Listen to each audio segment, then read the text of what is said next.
Spring-heeled Jack.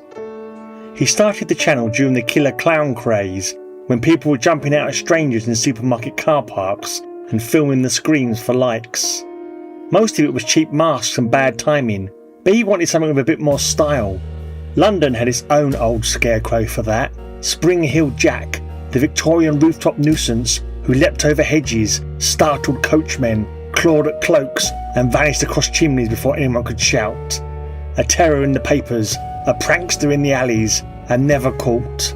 Perfect branding. So he built a modern version. Jump stilts instead of supernatural legs, a cracked leather mask instead of a demon's face, hidden cameras in alleyways instead of foggy Victorian streets, quick leaps from behind bins, over low walls, across park benches, a hiss of compressed air, a flash of red LEDs for eyes, then laughter, apologies, and a link to his channel. It wasn't meant to be dangerous, just a cleaner London-flavoured update of the clown pranks. A harmless echo of the old rooftop ghost. Views were good, sponsorships were better, and every time someone screamed and dropped their coffee, he felt like he was keeping the legend alive, polishing it, making it his. The night he chose Clapham Common was foggy, not thick, just enough to blur the lamps and make shadows stretch. He crouched behind the bandstand pillar, stilts locked, mask on, waited for a couple to pass. The fog made everything feel closer. He didn't hear the footsteps behind him. Arms clamped around his chest, fast, decisive, silent. Hot breath hit the back of his neck, damp, sweet, rotting, too fast. Then they moved. The first leap came with a burst of mismatched laughter, a child's giggle, spliced into a man's low chuckle, flipping mid-sound as they rose.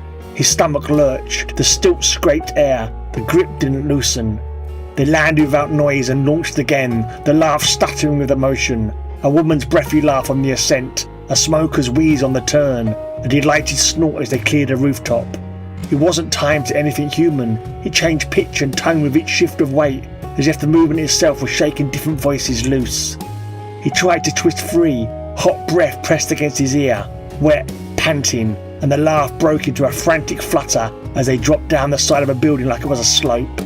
Another leap, another voice, another wrong cadence. Mid-air, the laughter cut off. 3 voices whispered at once. "Let's jump and see if we can never land." Then the laugh returned, louder, softer, louder again, as they ran across the city's skin, breath and motion and sound tangled into one impossible rhythm. Up lampposts like ladders, down walls like slopes, through fog-blurred gaps no human should fit through. His lungs burned, his mask fogged, his legs shook. Then, suddenly, stillness. He was set down on a rooftop near the river. He collapsed, stilts twisted under him, palms scraped, chest heaving. The laugh had stopped.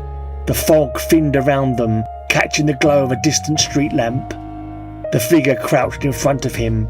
At first, it was just a silhouette, long limbs, too balanced on its toes, shadows stretched by the lamp behind it. The cracked leather mask hung inches from his face. He couldn't see the mouth, only feel the breath through the scarf. Hot, damp, sweet, animal.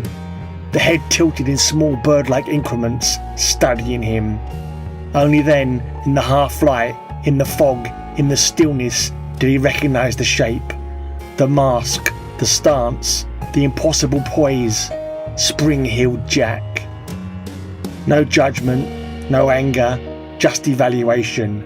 Then softly, almost kindly, "See you again soon."